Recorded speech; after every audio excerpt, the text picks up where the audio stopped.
Très fort, très fort pour le Seigneur. Alléluia. Il est dit dans Jean 14:6, je suis le chemin, la vérité et la vie. Il ne vient au Père, alléluia, que par moi. Celui qui croit en moi, alléluia. Le fleuve d'eau douce, alléluia. Couleront en lui. L'Éternel est bon, alléluia. Nous savons que ce fleuve d'eau douce, alléluia, ont coulé, continuent à couler et couleront, alléluia.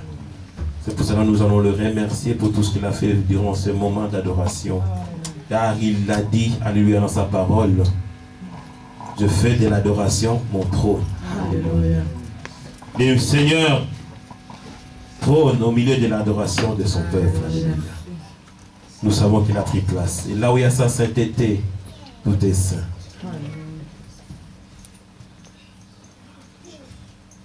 Maintenant que tu as dansé, prends ton âme à les remercier pour tout ce qu'il a accompli. Et si tu as une faveur, une demande particulière, c'est le moment de demander à Dieu. Après cette chanson, alléluia. Tu vas chanter avec l'équipe de louanges. Et puis tu vas remercier Dieu pour ce moment d'adoration et de louanges.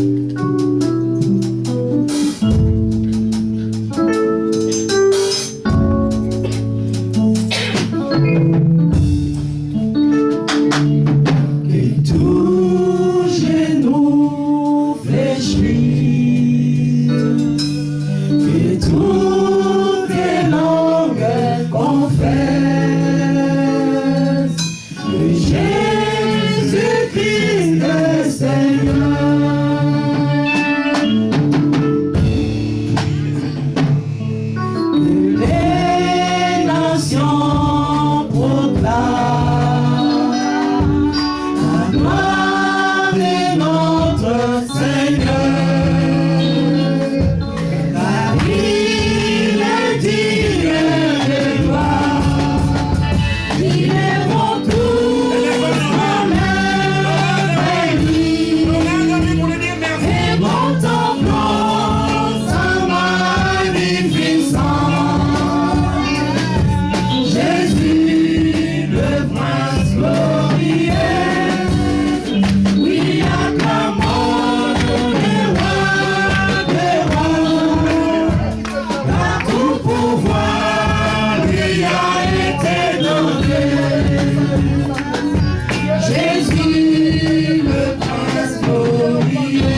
quelque chose. Remercie-les, alléluia. Remercie-les pour ce moment, alléluia. Vous savez, l'homme que je vais inviter pour communiquer la pensée du Seigneur, c'est un homme que je n'ai jamais vu. Alléluia. Mais j'ai écouté parler de cet homme par des hommes de Dieu. Alléluia. Les hommes de Dieu m'ont parlé de cet homme. Mais aujourd'hui, le voici au milieu de nous. Il va nous communiquer la pensée du Seigneur.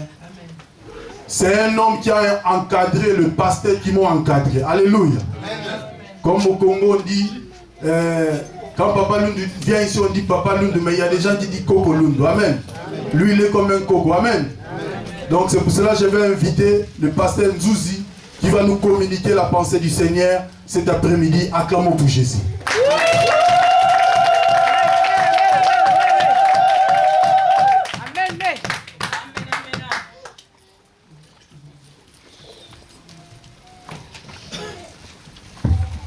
Que le Seigneur vous bénisse. Amen. Merci Pasteur Julien pour cette confiance et cette main d'association. Le monde est tellement pollué que si vous invitez n'importe qui, vous risquez de ramasser des choses qui sont bizarres, qui vont rester pour détruire la maison des enfants de Dieu. J'ai béni Dieu pour la confiance et nous croyons que c'est dans la pensée de Dieu. Et nous croyons que Dieu a un message pour nous cet après-midi. Alléluia. Merci, je suis le pasteur Zouz, je viens de Kinshasa. Nous sommes dans Campus pour Christ. Peut-être que vous connaissez Campus pour Christ. Amen. Votre bailleur ici, le frère, le pasteur Innocent, ce sont nos responsables à Kinshasa. Dieu l'a appelé ailleurs, nous bénissons Dieu. Amen. Nous sommes dans la joie d'être là pour partager la parole du Seigneur. J'ai entendu parler de notre pasteur Julien depuis 2006, mais je ne l'ai jamais vu. Et voilà, aujourd'hui le matin, et cet après-midi, nous sommes rencontrés dans son travail. Que Dieu soit béni. Amen. Amen. Notre Dieu, merci pour la grâce que tu nous as donnée. Nous voulons communiquer ta voix à ton peuple. Ils ont laissé leur maison, non Dieu, pour venir se distraire, c'est pour venir adorer Dieu, venir écouter ta parole et venir se rafraîchir en tant que frère et soeur dans ta maison. Papa, je prie qu'il ne puisse rien manquer cet après-midi. Qu'ils puissent recevoir ce qui est précieux, ce qui est riche, pour leur vie, notre Père, qui va, oh Dieu, les conduire vers toi dans la destinée prophétique, pour qu'ils puissent être, oh Dieu, ceux-là qui vont refléter ta gloire, ton image. Père, merci. Viens, Saint-Esprit, qui balaye cette salle, communiquer ta parole à ton peuple. Tu connais le vrai besoin, notre Père, de tes enfants. Je veux que l'Esprit qui parle, l'esprit d'inspiration, de révélation, puisse parler, puisse annoncer, Seigneur, ce que lève ton nom. Toute la gloire, Dieu te revienne. Au nom de Jésus-Christ, notre seul Seigneur et Sauveur. Nous avons Père ainsi prié. Amen. Amen. Gloire au Seigneur. Dieu m'a mis à cœur, depuis hier, de partager avec vous, cet après-midi, ce que nous avons intitulé nous sommes la race des vainqueurs.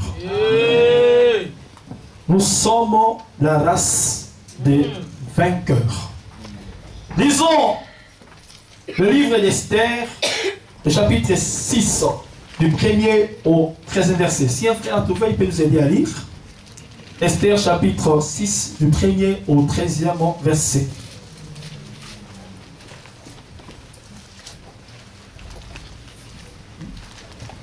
Je lis au nom de Jésus. Amen. Cette nuit-là, le roi ne put pas dormir et il se fit apporter les livres des annales, les chroniques. On les lit devant le roi. Et on trouva écrit ce que Mardoché avait révélé au sujet de Bigtha et de Teresh. Les deux eunuques du roi, gardes du seuil, qui avait voulu porter la main sur le roi Assuérus. Le roi dit: quelle marque de distinction et d'honneur Mardoché a-t-il reçu pour cela? Il n'a rien reçu, répondit ceux qui servaient le roi. Alors le roi dit: qui est dans le cour? Aman était venu dans le cour extérieur de la maison du roi pour demander au roi de faire pendre Mardoché au bois qu'il avait préparé pour lui. Les serviteurs du roi lui répondirent, c'est Aman qui se tient dans le cour, et le roi dit qu'il entre. Aman entra et le roi lui dit, que faut-il faire pour un homme que le roi veut honorer? Aman s'est dit en lui-même, quel autre que moi le roi voudrait-il honorer? Et Aman répondit au roi, pour un homme que le roi veut honorer, il faut prendre le vêtement royal dont le roi se couvre et le cheval que le roi monte et sur la tête duquel se pose une couronne royale. Remettre le vêtement et le cheval à l'un des principaux chefs du roi, puis revêtir l'homme que le roi veut honorer, le promener à cheval à travers la place de la ville et crier devant lui, c'est ainsi que l'on fait à l'homme que le roi veut honorer. Le roi dit à Aman, prends tout de suite le vêtement et le cheval, comme tu l'as dit, et fais ainsi pour Mardoché, les Juifs, qui est assis à la porte du roi, ne néglige rien de tout ce que tu as mentionné. Jusqu'à 13 ans. Et Aman prit le vêtement et le cheval et revêtit Mardoché.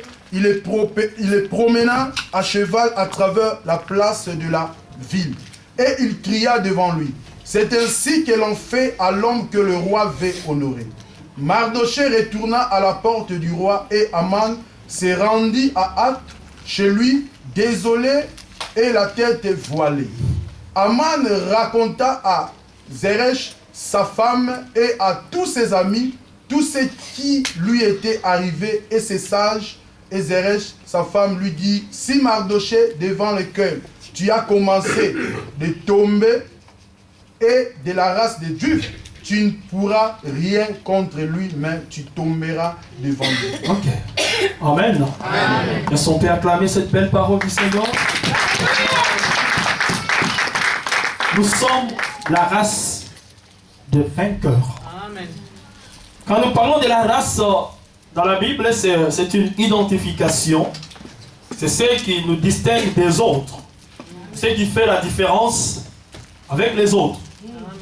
Mais dans la pensée biblique, quand on parle de la race, on voit non seulement la distinction, mais aussi la qualité.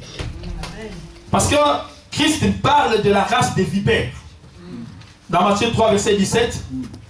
Et même de la race des serpents et la race incrédule. Dans Matthieu 17. Il y a également la race des dieux, la race des élus. Alléluia. Amen. De ceux qui sont mis à part, de ceux qui lui appartiennent. C'est dont Dieu connaît par, disons, par leur nom. Même le nombre de leurs cheveux sont très bien comptés. C'est que moi, je m'appelais ceux qui sont les propriétés privées de Dieu. Les domaines réservés de Dieu. Cette race-là, il lui appartient. Et ce matin, Dieu veut nous dire, cette race-là est une race de vainqueurs. Amen. La bataille entre Aman et Mardoché. Pour la petite histoire, Aman était un Amalécite, descendant du roi Agag, un Agagite, roi d'Amalek, qui était un ennemi des Juifs. Et même Dieu avait juré d'exterminer ce peuple. Par exemple, vous savez, la bataille entre Josué et les Amalécites à la montagne de Réphidim. Dieu avait dit, j'effacerai le souvenir d'Amalek de dessus les cieux. Alléluia. Amen. Alors Aman étant un juif, plutôt un Amalécite, ennemi des Juifs, quand il apprendra que ce Mardoché-là est un juif, il a juré par sa mort. Et il n'a pas le droit à vivre selon Aman.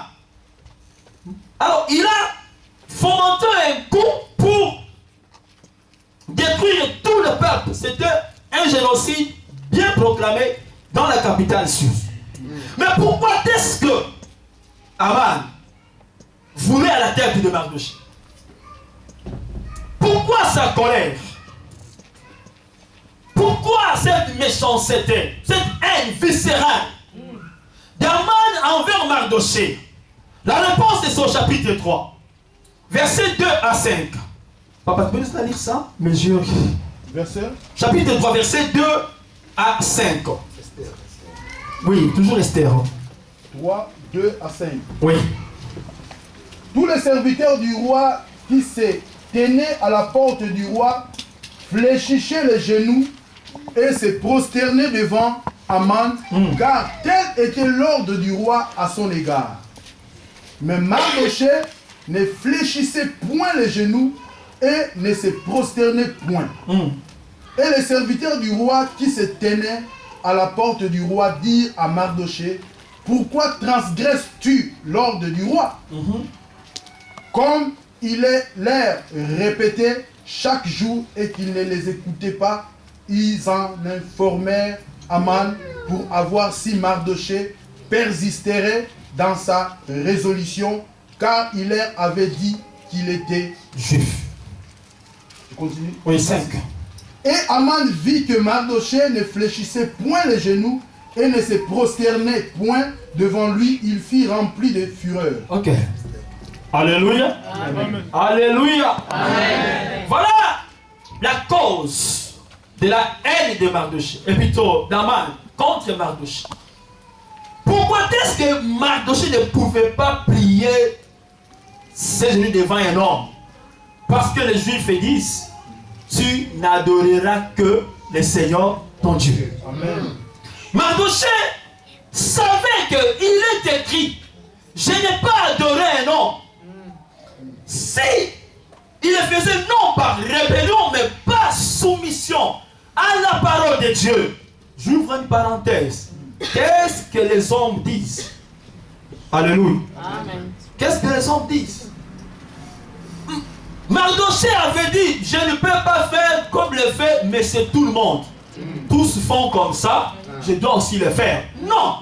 Étant une race bénie, une race royale, il connaissait Dieu. Il s'est dit: je n'ai pas adoré un homme, je vais adorer Dieu. C'est pourquoi Mardochée ne pouvait pas fléchir pour adorer un homme. Alléluia. Parce que son cœur appartenait à son Dieu. Alléluia. Attention, les gens font ceci. Si moi je ne le fais pas, que dira-t-on? Moi je m'en fous de que dira-t-on. Ce que je fais, c'est par rapport à la parole de Dieu. Alléluia. Non par une coutume. Parce qu'on agit ainsi, je dois agir. Je vais agir si c'est conforme à la parole de Dieu. Et c'était là la cause de la colère d'Aman. Et pourtant, tous étaient des étrangers à Suse.